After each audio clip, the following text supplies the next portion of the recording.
Welcome to episode 428 of Salcedo Paranormal, and tonight I am sharing true paranormal stories from the web.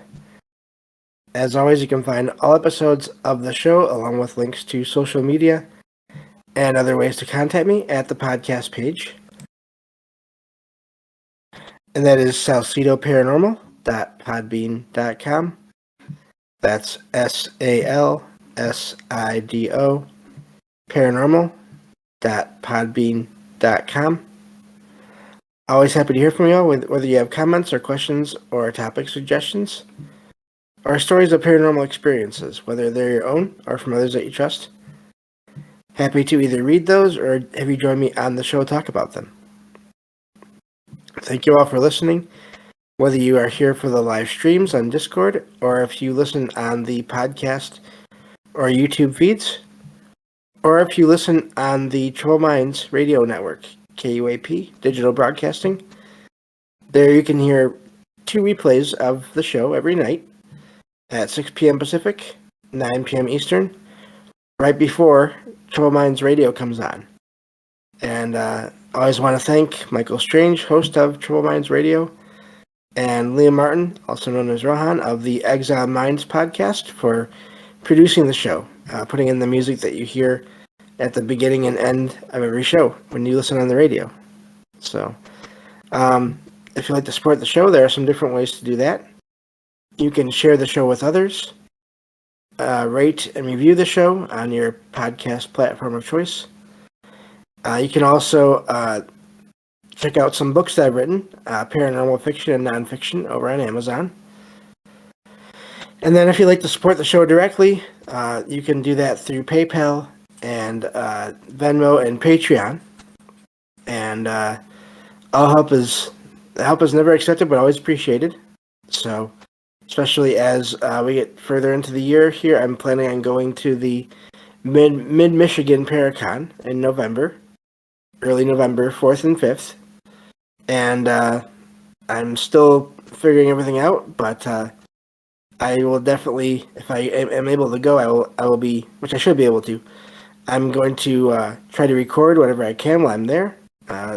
Obviously, with whatever everyone is okay with while I'm there, and at the very least talk about it on a show once I get back. So if you'd like to help with that and learn more about that event and those kinds of events through my own experiences and what I'm able to record, you're welcome to help if you are able and would like to do so.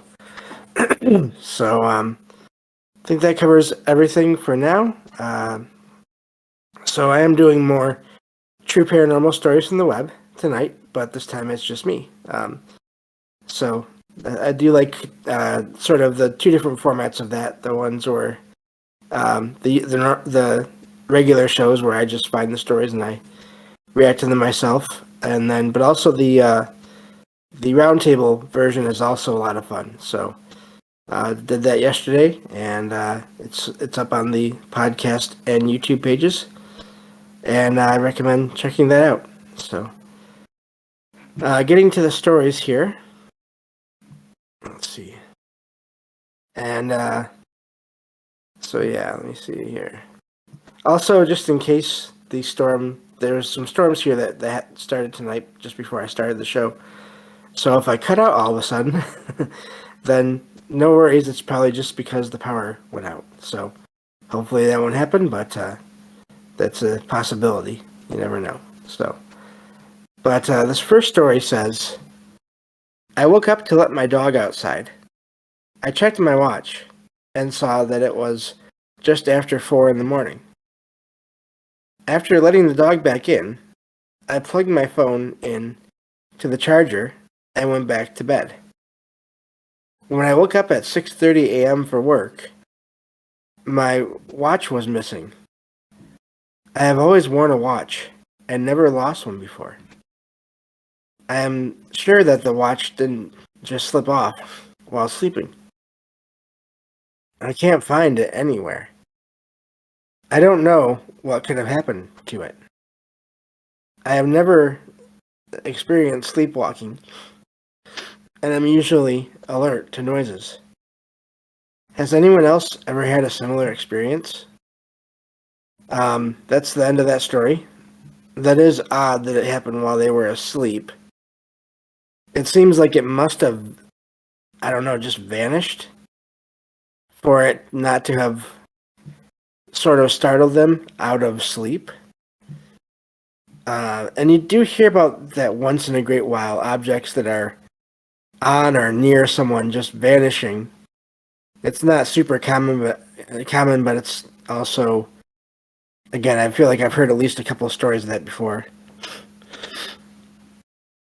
Excuse me. So, but I can understand why the writer would want more information on that, because that would be frightening.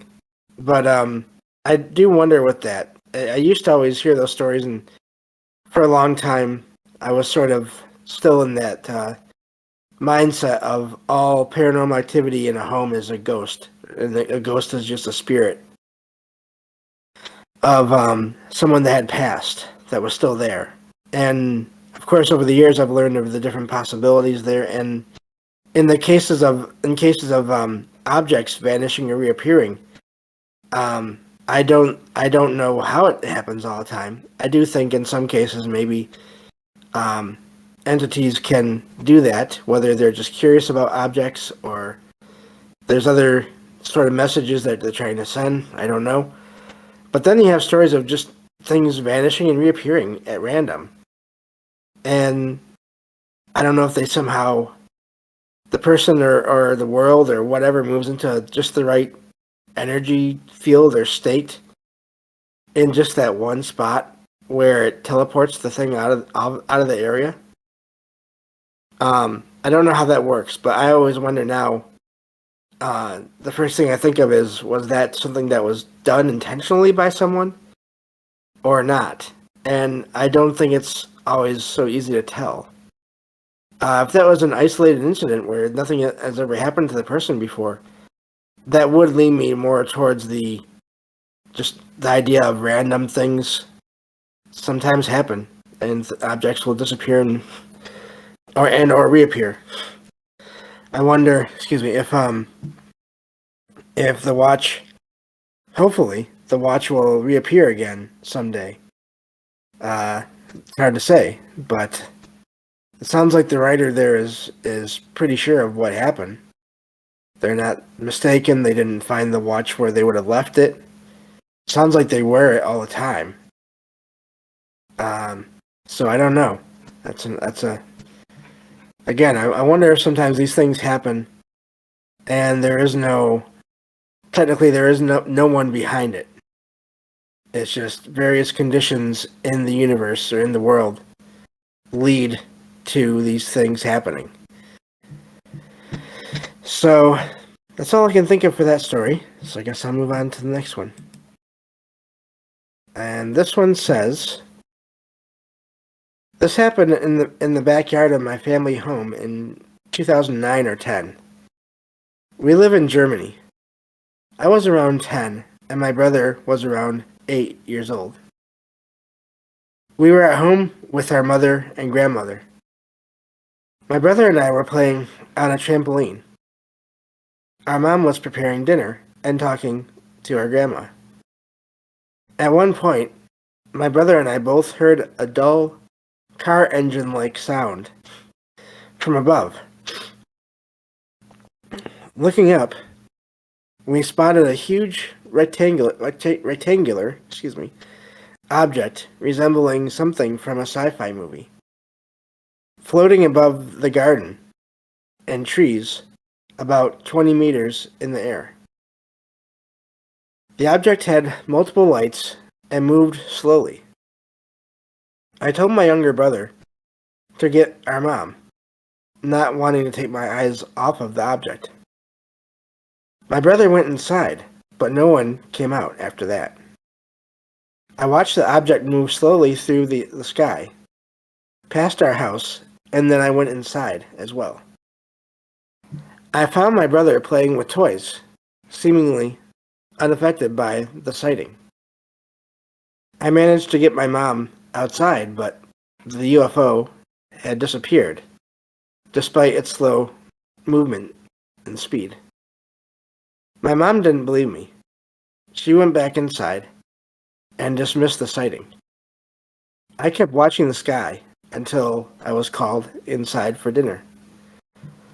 When I asked my younger brother why he didn't get our mom, he denied ever seeing the object and had no recollection of the event. I was so frustrated at the time. I still have vivid memories and can remember all the details, but no one believes the sighting. Excuse me.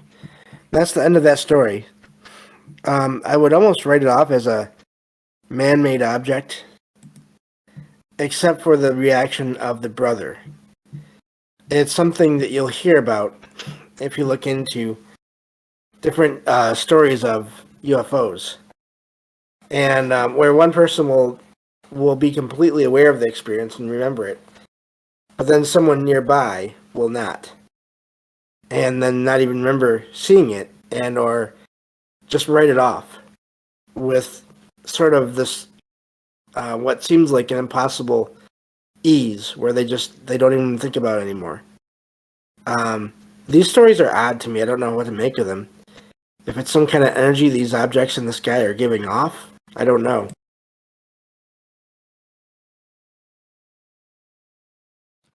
Excuse me, but so I don't know what happened there, but that does track with other stories I've heard and read, where the writer told their brother to go inside and get their family, and when they get inside, the brother it seems like the brother didn't even hear them, or the other person they're with doesn't even remember what happened, or just doesn't even think it's important. It's really odd how there are so many stories similar to that.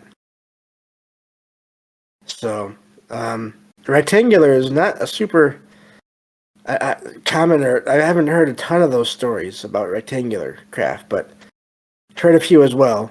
I don't think they're quite as commonly seen as the triangular or the disc, but I've heard of a couple others over the years too that were rectangles. And I don't know what those are, but the memory thing is odd.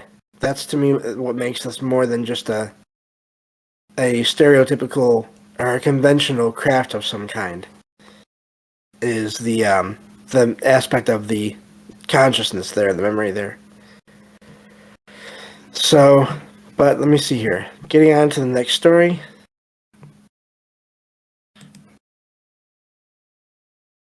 It's raining outside. I don't know if y'all can hear or not, but it's not too bad now.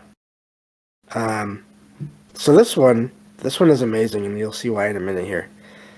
This one says, I have been visiting a mysterious place every night for the past month in my dreams. It appears to be a massive, possibly endless library. I don't recognize it from anywhere I've ever been or seen in real life. It's not a regular dream. I can move and walk around and read books. The books in the library are always filled with meaningful content rather than random words.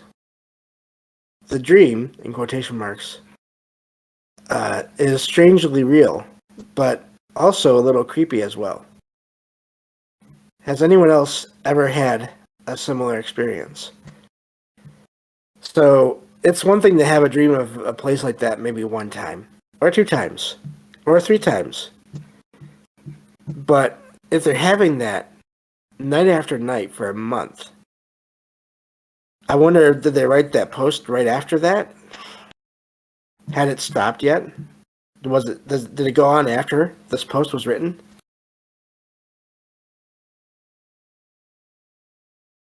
Because that's really amazing. I wonder if it really was endless, which would point towards more of a sort of a different realm or a different place than here, I would think.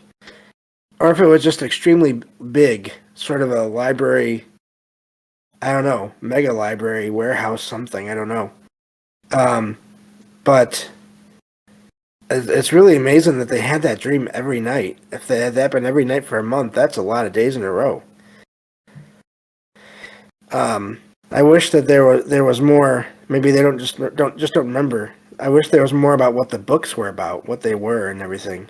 But that makes me think of some kind of a, um, almost like a representation of that thing. I don't know, Akashic record almost, or um, some kind of a nexus of all information, singularity, and it was just the person was experiencing it through that image of a library. I don't. It really is amazing.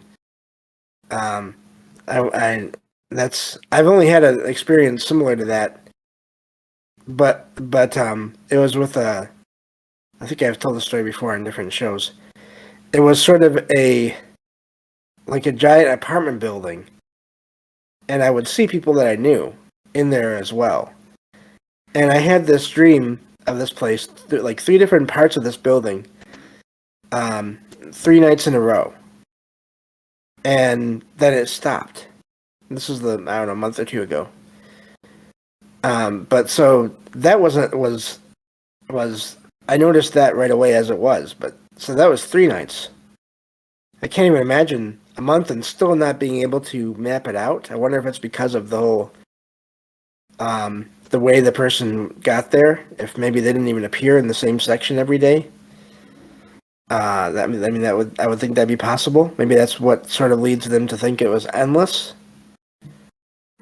But depending on how long the dream seemed to last for them, maybe if they weren't there for a really long time, then they couldn't have physically. It could be a regular building, but they just didn't have time to really check it out more or check out the rest of it. Either way, if it's a real place here that is just really large, as in here on Earth, as in physical realm, or if it was somewhere else, either way is amazing that they've been there that many days in a row. So I don't know what to make of that one, but that one stood out to me. I don't think I've ever heard of that many of a similar experience with it happening so often and day after day for a whole month. I think I have time for one more story here, and then we'll probably leave it at that. Let's see here. Okay, this one says, I am currently living in Japan in a newer apartment complex. I have experienced the paranormal before, but nothing alarming or frequent. While talking to my wife, books on her bookshelf fell off and landed on the ground. I attributed the incident to potential earthquakes in Japan, but found it strange because the shelves were deep, and shaking them didn't cause the books to fall as they did. I grew up in America, in a childhood home built on a trading route, burial ground for Native Americans, and had strange encounters during that time as well. While working out my room in this apartment, facing the open door, I saw a girl wearing white clothes pass in front of the door and go towards the living room. Assuming it was my wife, I finished my workout and went to ask what she bought from the store. When I got to the living room, I realized that my wife was not home yet, and there was only one hallway in the apartment, making it impossible for anyone to have left without being seen. I called out for my wife, but didn't get any response. I noticed that her shoes were missing, but from the front door area, indicating that she was still out at the store. The girl dressed in white was not a peripheral vision sighting. I was facing the door, and saw her quickly walk in front of the doorway to the living room. I wonder if there is any symbolism or significance associated with a woman dressed in white. And that's where the story ends. Now, I think it's important to point out here that it wasn't so much a woman in a white dress, but it was still a woman in white clothes. And I've heard both versions before. Never really in Japan. I never really found any other stories in that part of the world, but I have heard both versions where some people report it's a woman in a white dress. Others just say it's a woman wearing all white clothes. I think there is a difference there. Or at least there can be, and it does sound like this person who had the sighting points that out. So, and I wonder if that's something that would, if that's important, like they say. I don't know if that's important due to the location he's at or not. I don't know. But that is a neat sighting, and it does sound like they thought it through, and they know the layout of their apartment, obviously. So it doesn't sound like there was any other way out. So it does sound like whoever this was just vanished. And of course, that can mean a couple of different things. That can be a residual image recording, residual energy recording of a person walking through the apartment. It could be a time slip where just two different time periods intersect, and then the writer saw what could have been a resident or even a guest of that apartment that was just going about their business and having no idea that there was anything going on. Maybe if they were looking forward, if this woman that the writer saw was looking forward, they may not have even seen anything different about the apartment. They just walked right by, and it was sort of a one-sided experience in that the woman didn't even notice the guy. And sometimes you hear about people noticing each other when they're in different times. I had one. I keep going back to this. I had a story last week about a movie theater where a current employee seemed to meet a former employee, and that was based on the uniforms they were wearing were different. Other details. But, so yeah, a couple different possibilities there. And of course, there's always possibility of it being a conscious spirit as well. And again, as I always say, just because there's a spirit in a location does not necessarily mean they're trapped there. Especially if it's just one sighting here or there, I would think.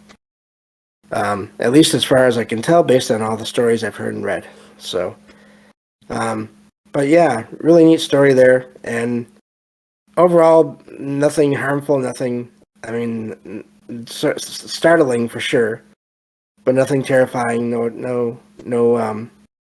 not like it was an attack or anything like that. So I always like those stories where it's just sort of two people, whatever states of consciousness or existence they're in, sort of being in the same place at the same time, and only one of them, according to the other, should not be there. So, but I think that'll do it for today. Thank you all for listening, and I'll be back next time with more on Salcedo Paranormal. Take care, everyone.